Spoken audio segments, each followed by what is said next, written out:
Hello আমার বন্ধুরা, দেখো মানুষ যে জিনিস খায় না আমার শাশুড়ি সেই জিনিস নিয়ে বসেছে। তো চলো আজ দেখি কি নিয়ে আসছে আর কি দিয়ে আমি রেসিপি করব। এটা মিষ্টি কুমড়ার পাকা যে ডাঁটা, সেই ডাঁটা। তো চলো পুরো ভিডিওটা দেখি। এখানে জিরা আর আদা বেটে নিব। বুটের ডাল কাঁচামরিচ দিয়ে আমি আধা সেদ্ধ করে নিয়েছি। আর ডাঁটাগুলোকে দেখো এভাবে কেটে দিয়েছি শুলে ছোট ছোট করে। এত নরম এই ডাঁটাগুলো।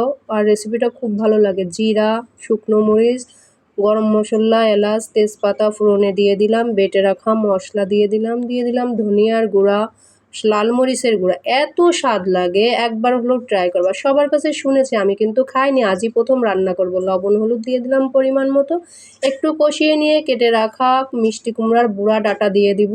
ভালোভাবে একটু কষিয়ে নিয়ে সিদ্ধ করে রাখা ডালটা দিয়ে আরও কিছু সময় কষিয়ে নিব। এখন মশলাটা ভালো করে ডালের সাথে মিশে গেলে দিয়ে দিব পরিমাণ মতো জল। জল দিয়ে বেশ কিছু সময় আমি রান্না করে নিব। ডাঁটাটা যত সময় সিদ্ধ না হয়, সিদ্ধ হয়ে গেলে সামান্য একটু চিনি দিয়ে আর গরম মশলার গুঁড়ো দিয়ে আরও কিছু সময় নাড়াচাড়া করে আমি নামিয়ে গরম গরম পরিবেশন করব ভাতের সাথে। এত টেস্ট লাগে, তেজপাতাটা কিন্তু ফেলে দিব।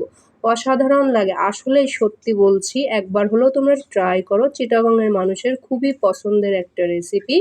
আমিও ট্রাই করে দেখলাম, আমার কাছেও কিন্তু ভালো লেগেছে। তোমাদের কাছে যদি ভালো লাগে রেসিপিটি, অবশ্যই কমেন্ট বক্সে জানিয়ে যেও।